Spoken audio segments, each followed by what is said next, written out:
Guru Sakshat Parabrahma Tasmai Shri Gurudaya Namaha. Hare Krishna. Hare Krishna. I'm not able to hear Prabhuji. Yeah. We are Mataji.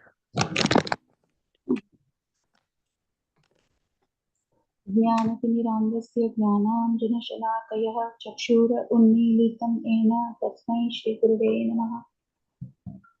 Continuation of reading of chapter 8, the conversation between Sri Chaitanya Mahaprabhu and Sri Haridasa. Sri Chaitanya Mahaprabhu then embraced Haridas Thakur and avoided further discussion on this topic. Krishnadas Kaviraj Goswami explains that although Sri Chaitanya Mahaprabhu attempts to cover his opulences, he cannot do so before his devotees. Then Sri Chaitanya Mahaprabhu went to his personal devotees and began speaking about Haridas Thakur's transcendental qualities as if he had hundreds of mouths. Sri Chaitanya Mahaprabhu derives great pleasure from glorifying his devotees, and among the devotees, Haridas Thakur is the foremost. The transcendental qualities of Haridas Thakura are innumerable and unfathomable. One may describe a portion of them, but to count them all is impossible. In Chaitanya Mangala, Chaitanya Bhagavata, Srila Vrindavan Das Thakur has described the attributes of Haridas Thakur to some extent. No one can describe all the qualities of Haridas Thakura. One may say something about them just to purify himself. In this way, Haridas Thakur passed his time in Jagannath Puri in the secluded garden of Siddha Bakula, associating on a daily basis with Sri Chaitanya Mahaprabhu, chanting 3 lakhs of rounds every day without fail, being personally brought prasadam by Sri Chaitanya Mahaprabhu or by Sri Chaitanya Mahaprabhu's exalted god brother Govinda, the personal servant of both Ishvara Puri and Sri Chaitanya Mahaprabhu, giving encouragement and inspiration to all devotees who came to him and personifying the principle of Vaishnava humility and determination to always be absorbed in chanting of the holy name day and night.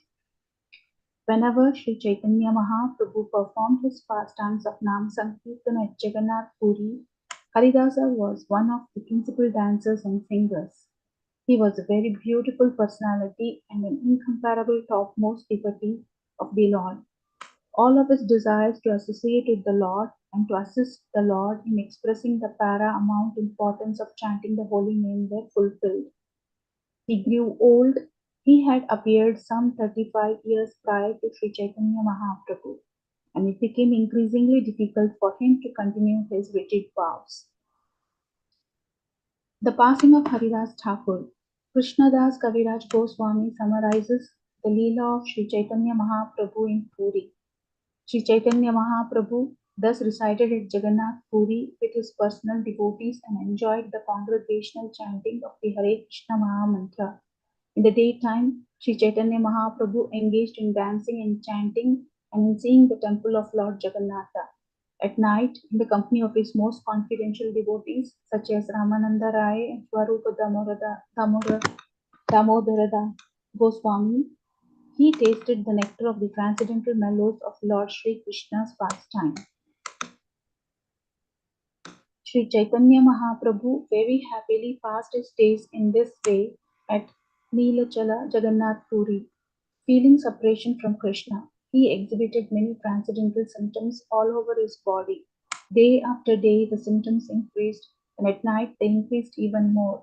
All these symptoms, such as transcendental anxiety, agitation, and talking like a madman, were present just as they are described in the Shastras. One day, Govinda went to deliver the remnants of Lord Jagannath to Haridas Thakur in great jubilation. But when he arrived, he saw that exalted devotee lying on his back and chanting his rounds very slowly. He requested Haridas to rise and take the Mahaprasada, but Haridas insisted that he would fast as he had not finished his rounds. However, since it was Mahaprasad, he offered prayers and honored a tiny portion.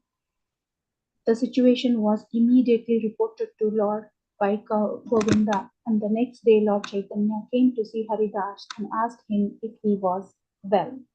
Haridas Thakur replied, "My body is all right, but my mind and intelligence are not well." Sri Chaitanya Mahaprabhu asked him if he could ascertain the disease, and the Thakur replied, "My disease is that I cannot complete my rounds."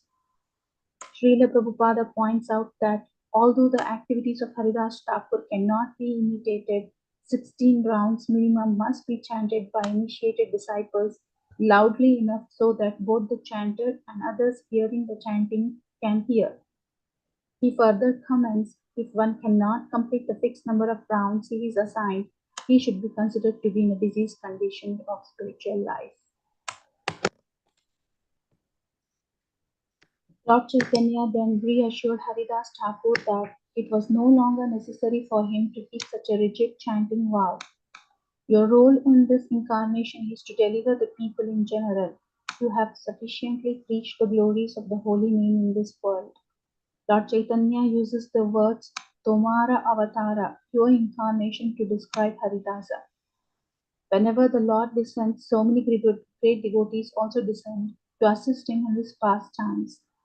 The Lord repeatedly reassured Haridas that he could reduce the fixed number of rounds he had been chanting. Regarding Srila Prabhupada's comments about being in a diseased condition of spiritual life, the only medicine which is powerful enough to effect a complete and perfect cure is Nama Ashuddhi. Enachi Ashuddhi, Maya Nasi Baro Lagi, Harinama Mantra Lao Tumi Magi. According to our Acharya, Srila Bhakti Vinoda Thakura, the seventh Goswami, Lord Gauranga himself preaches to all living beings. I have brought the medicine for destroying the illusion of Maya. Now pray for this Harinama Mahamantra and take it. Srila Bhakti Vinoda Thakura also sings, whether you are a householder or a sannyasi, constantly chant Hari Hari. Do not forget this chanting, whether you are in a happy condition or a distressful one. Just fill your lips with the Harinama, and he conclusively states, there is nothing except the holy name, the Lord Himself, within all the 14 worlds. Haridas Thakur then replied, kindly hear my real plea. He proceeded to make many excruciatingly humble remarks about himself and stated, you have made me dance in many ways. For example, I was offered the Shraddha Patra that should have been offered to first class Brahmanas. I ate from it even though I was born in a family of meat eaters. I'll stop here and just go through the summary of today's reading. This was a beautiful conversation, and yesterday's has been seen when Prabhuji has spoken about the conversation between Sri Chaitanya Mahaprabhu and one of his great devotees, Sri Haridasa. From this, we can really understand how there is an exchange of loving affairs between the Lord and the devotee. Each one tries to um, fulfill the and increase the pleasure accordingly. Where the devotee tries to decrease the anxiety of the Lord by delivering the souls by asking them to chant the Lord's name. Similarly, vice versa, the Lord also tries to um, derive the pleasure by interacting with the devotees. It's a beautiful one where we can understand the love exchange between the Lord and the Haridasa Thakur here.